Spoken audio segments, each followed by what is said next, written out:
TNA is now TNA again, and because TNA wants you to start watching TNA again, they had a TNA pay-per-view. I tell you, they did a pretty good job. So hello my friends, and welcome to Ups and Downs, and as promised, when other companies, much like TNA, do have a big event, we shall take the finger of power, give the good bits an up, and the bad bits a down. That's such a damn long show. We need to get right into it. Let's do just that. We did have a few matches for the pre-show, so I will zoom through then. Rich Swann versus Steve Macklin was just a great reminder about the old TNA, moving into the new TNA with Steve Macklin getting the win, so that gets it up. When we also learned that we do have a brand new group called The System. Now this is run by Moose, and it does have himself and Brian Myers and Alicia Edwards and Eddie Edwards, as well as D'Angelo Williams. And you should keep this in your brain, because it does kind of tie into later. We also had the first of our new recruits, because Top Dollar, now AJ Francis, was here, along with DJ Woo Kid. I tell you, he ran afoul of Joe Hendry. Now we all know that Joe and I don't get on, but he did come out here, and he did have this very funny video about Francis that basically mocked him about that time he couldn't do a dive. It didn't end well for Hendry though, because he got chokeslammed so high, I think he ended up in another universe. But again, in terms of a skit and setting up a new food, thought it worked well. This is when Brian Myers and Eddie Edwards of The System did take on Frankie Kazarian and Eric Young. Once again, The System got the victory because we were building them. It's a fine tag team match, it's getting it up. When we continue to shift things around, because Crazy Steve is your brand new Impact Digital Champion. TNA Digital Champion, whatever you want to call it. Now look, this was a no DQ match and we had all the weapons, including at one point using a towel as a choking device, which is attempted murder. And while I am pleased that Steve got this victory because he needed it, I didn't think this was necessarily clicking exactly how it wanted to click. I mean, it was all right, but it does have to get it down. This is when we got into the pay-per-view properly though, and it was Ultimate X time. It's flubbing rules. Because it was Tasha Steelz, Alicia Edwards, Giselle Shaw, Zaya Brookside, Jody Threat, and Danny Luma, all battling it out to become the #1 contender for the Knockouts Championship. Seriously, you should go watch it. We just flew out the gates too, because we had lariats and German suplexes and other German suplexes as the dives and the crossbodies began, because of course we have to do that. It's 2024 wrestling, and you've got to be flippy-dippy-doo-dah. Tasha Steelz didn't want to be left behind, so she hit a cutter onto everybody basically, when Danny Luma decided, well, I'm going to powerbomb about 72 people. It's crazy. Brookside then thought this was a great time to go for the Giant X, but of course she got stopped with a bomb of power as she crumpled into the floor. This is when the strike started. 99% sure they were just hitting each other in the face. Edwards then also decided to go for the X, but because she didn't want to suffer the same fate as other people, she got a kendo stick and started whacking everyone. And as always, I ask you the question, where the hell did she get a kendo stick from? Why was it under the ring? The moves then just kept on escalating, and this was so much fun to watch when Jody Threat decided to take it through the roof. Because when she tried to go for the X, Shaw essentially used Luna's back as a platform, and she ran up there and she gave her a spear right onto the floor. I was like, I don't think I've ever seen that before. Giselle, Luna, and Steelz, they were all climbing the wires at the same time as they had to play hang tough for a little bit. But it was Giselle who was able to outlast them. She grabbed the X, and she now is the #1 contender. But trust me, I have not done this justice at all, because we do have to get through the entire card. But it is getting up. Great start to the pay-per-view proper. And speaking of nuts, it was the Dirty Dango versus PCO. I mean, this guy. He also had this amazing Frankenstein entrance, and I love it when TNA does stuff like this because they play it so damn straight, when he essentially just continued to crush him and Dango into the floor. Like one day, he's gonna be walking like this, because how can he not? Given the day Dango had Alpha Bravo with him though, at one point Bravo was like, man, this is not going bad at all, and he just stopped PCO from doing his moonsault. So the ref was like, you can't get in the ring and interfere, I'm gonna have to throw the thing out. So he did. This is when Rhino came out, because I suppose he was worried about his friend. When Santino Morello, who is the law around this place, also arrived, and he became Teddy Long, because he was like, player, we're gonna do a 6-man tag. And then the good guys added Jake Something to their team, whereas the bad guy added Oleg Prudius. And look, if you're looking for like a catch-as-catch-can technical wrestling match, you shouldn't watch this. But if you would like to enjoy Car Wreck TV, absolutely tune in. There's a laugh right. PCO finally got his big dive in there as well. So you know what he did? He did it again. He did it again. He did it again. And I turned into a back scientist here. I was like, how does it still work? If really then just did go tag, I'll do a move, tag this guy, they'll do a move, another guy tags in, they do a move.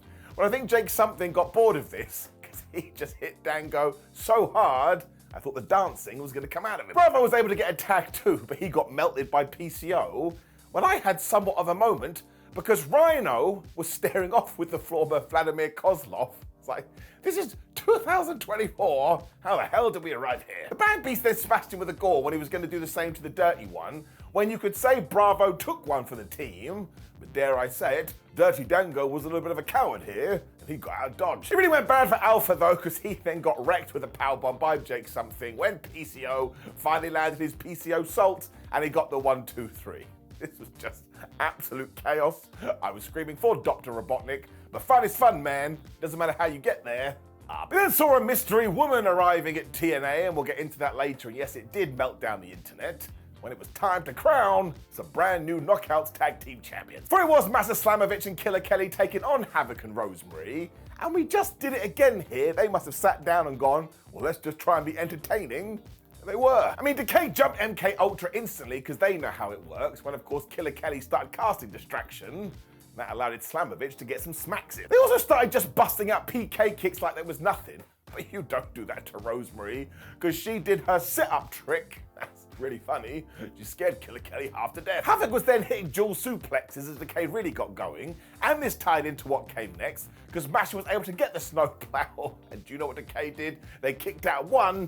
I love that spot. This then moved on to all the double team news, because Havoc hit a double choke slam when she said to Rosemary, why don't we hit a double choke bomb? They did, and they got the 1-2-3. So once again, we have brand new champions, new era TNA. So I just thought this was well planned out, because it's essentially telling you, you better tune into the TV to see what we are gonna do next. It was fine. Scott D'Amore then made sure to sign his brand new deal with AAA so wrestlers can keep jumping around the place, which was essentially the theme for this pay-per-view, when we got one hell of a fantastic match. For it was Chris Sabin versus Vikingo versus Kushida for the X Division title. And honestly, they could probably do this every single day for the next 47 years, and it would always be flubbing great. You really do have to go and watch this, because once again, I'm not going to be able to do it justice. And listen, we all know how great Vikingo is. He just gets better and better. Kushida, he's underrated, and we need to sing his praises more, which is also the same for Chris Sabin. I mean, he has been at the top of his game for 20 years, and he shows no signs of slowing down. We were just getting all the dives and springboards to start with too, with Kushida trying to work over everybody's arm, because of course that ties in to his submission when we got some German suplexes. Guten Tag. It also led to this bizarre suplex that I can't really explain, but Kushida basically gave one to Sabin while he was also trapping Vikingo.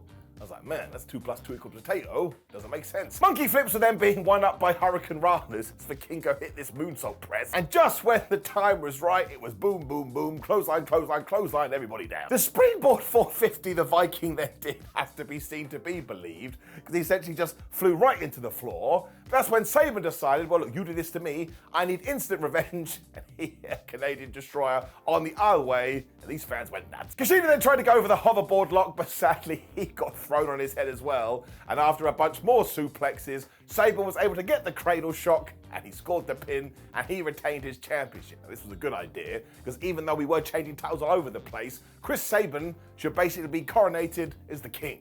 I know what that means. Go watch this. Well, we got a complete 180, but it still ruled. For it was Josh Alexander versus Hammerstone, who I very much enjoyed seeing in TNA, and these two essentially rolled out there, and they're like, listen, we can do a big man, slapping man meat match, but we can also go crazy with flips and dives. It's like, wow, it's like a buffet. I'm getting everything. Alex then realized he was going to have to ground this guy, so he went after the leg. I was like, Josh, do you see how big Hammerstone's quads are? You could eat them for tea. It's going to take a while. He also slammed this dude into the ring apron, which is the hardest part of the ring, when Alexander was just transitioning in and out of submissions like it was nothing.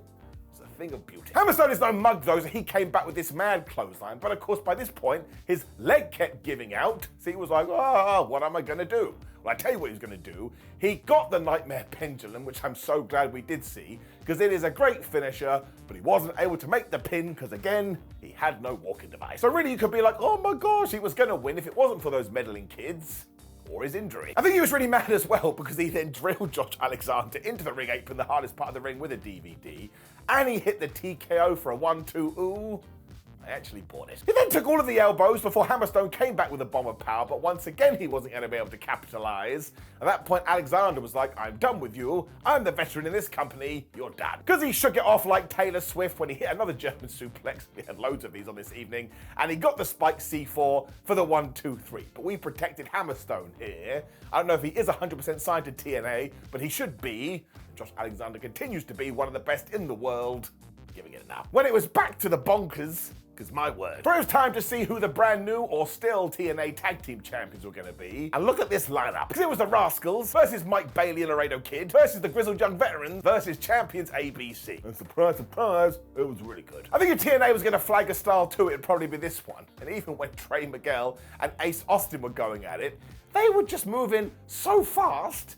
We'd only kicked off like 9 seconds ago. James Gibson got the tag and he was then bringing aggression, which is when Zachary Wentz also got in there and he went flippy-dippy-doo-dah, which is when the tag klaxon went off. Everybody was fighting everybody else. All the fans were going, oh my gosh, just keep doing this. But actually it was the Grizzled Young Veterans that took over and they had the lead. They also smashed Mike Bailey for a while before once again it was tag, go, tag, go, tag, go, tag, go. When Laredo Kid hit this Tornado DDT Michinoku driver combo. I don't know, where did that come from? Chris Bay wasn't into that mind though, because he then got in there and just took off Miguel's head with this big old smash. That was such a good time. Mike and Kid then went crazy, although Paul Laredo found himself on the wrong end of the Doomsday device. And that led to another 1-2-ooh. I mean, Mike Braley broke that up at 2.99999. It really fired Bailey up too, because he did his mad flippy stuff onto ABC. Honestly.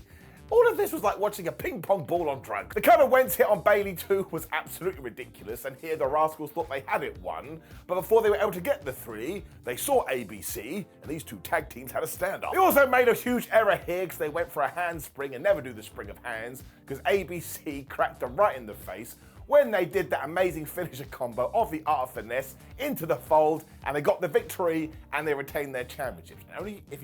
And if you only have 10 seconds today, watch that finishing sequence. It's one of the best there is, as are all of these teams. They could do it anywhere.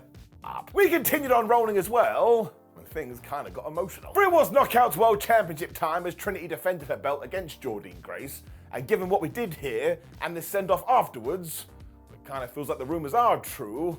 Maybe, just maybe, Trinity is gonna be in the Royal Rumble.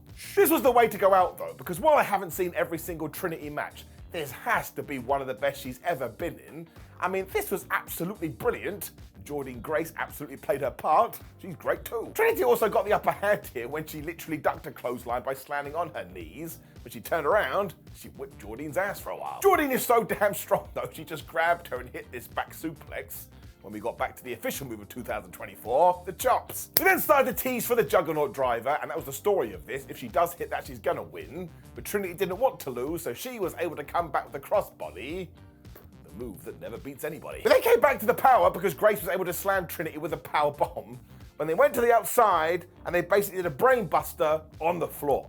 On the floor? What are we doing? Everybody was then being held into the ground too, when Grace applied this full Nelson, and we sold this like if Trinity didn't get out of it, all her bones were gonna break. The former Naomi too was so good at selling this, fans actually started to boo Jordynne Grace, because again, they felt sorry for her. That's good babyface material. We then really did start to treat the champion like an underdog, because she just kept fighting her way back to her feet, especially after Jordynne hit her with a muzzle buster. It was another 1-2-ooh. Trinity then came back with the rear view and she got a near fall of her own. That's when we were really cooking. When Trinity was able to score with the Heat Seeker, and she went right into Starstruck, or at least that was the plan. Because instead Grace must have played her plus 20 strength card. She got to the ropes holding Trinity when she gave her this crazy deadlift German suplex, followed it up with the Juggernaut driver. She got the 1-2-3, and now she's your brand new champion. Vic Meek Stelvat. You can also see footage of Trinity doing the big send-off, and again, if she's not going to WWE, something is amok here. But either way, the Knockouts division continues to be one of the best in the world. Watch this too. We also do have to mention that Ash by Elegance was in the crowd, which was this mystery woman. And yeah, it was none other than Dana Brooke. So I really love this, because people are so damn mean to Dana all of the time for no reason whatsoever. So I hope she uses this platform to prove all these idiots wrong. Let's go. Which also meant it was time for our main event, Alex Shelly versus Moose, for the men's TNA World title. Now, this once again felt like a needs-must situation, because while Alex Shelly has been a tremendous champion for the company, Moose has just set up a brand new group that kind of feels like we need to head in a new direction. We established this early on too, as Moose refused to shake Alex Shelly's hand, and Alex definitely took that personally, because he then spent the whole match trying to break this limb. It really was a pretty good strategy. Now, of course, it didn't stop Moose's legs, and at one point he just flew over Alex, where he too decided, haha, I know what I'm gonna do, throw you into the floor. At this point, I felt sorry for Fred the Floor. What did he do to anyone, apart from make sure he didn't fall into the abyss? When Moose did try to get back in the ring though, Shelly just gave him what I suppose was an arm screw. From this point on, it was just attack the arm, attack the arm, attack the arm, to the point I'm pretty sure it's flashing red. Moose did such a good job with this though, because he's walking around with it flailing, and he's basically like, well, I guess I can't use this, so I'll just use everything else, including my damn head. He was able to bust out a chop too, which Shelly sold as if it was a damn hug, and then you knew what he did. He hit a chop block. He had come up with his tactics, and he wasn't going to go anywhere else. But even when Moose tried for a powerbomb, he got DDT'd instead. And he also threw Moose into the ring post and hit a shell shock on the outside. I mean, he was doing everything. We even teased this may end in a count out when Moose tried to get back in the ring. Alex just booted his arm. And yes, then Moose made another mistake, because he went for a spear miss, and he went into Tina turnbuckle. Guess what he injured more? His damn arm. This is when Moose was able to get that headbutt that I talked about, but Alex Shelly just did not care, because he came back with a strike that turned Moose inside out, and he gave him a super kick. I mean, you really gotta see it. I mean, the whole thing kind of felt like Shelly was gonna run through this dude when he was dead, but when he finally went for the shell shock, Moose reversed it. So he went for it again, and Moose reversed it. Went from nowhere, he hit the spear, and he just pinned him. Now look, I do admit, this kind of was a bit surprising, but it just somehow worked, and I made a noise, as did everybody else. New champ. So it really was another good match, but it was all about the aftermath, because even though the system came out going, Moose, you did it, some brand new music started to play, and that's right, guess who was signed with TNA? It is none other, in the Impact Zone, Dolph Ziggler. Not really, it was Nic Nemeth. He blasted Moose with a super kick and a zigzag, so Moose was having a terrible evening, when he ran into the crowd, and he ripped one t-shirt off to reveal another t-shirt, and it said TNA. I mean, that's quite the planning with your wardrobe. It also left you with the message that, oh my gosh, Nic Nemeth has now signed with TNA. And I tell you, that is enough of a reason for me to keep tuning in. So all of this is getting an up, as is the pay-per-view.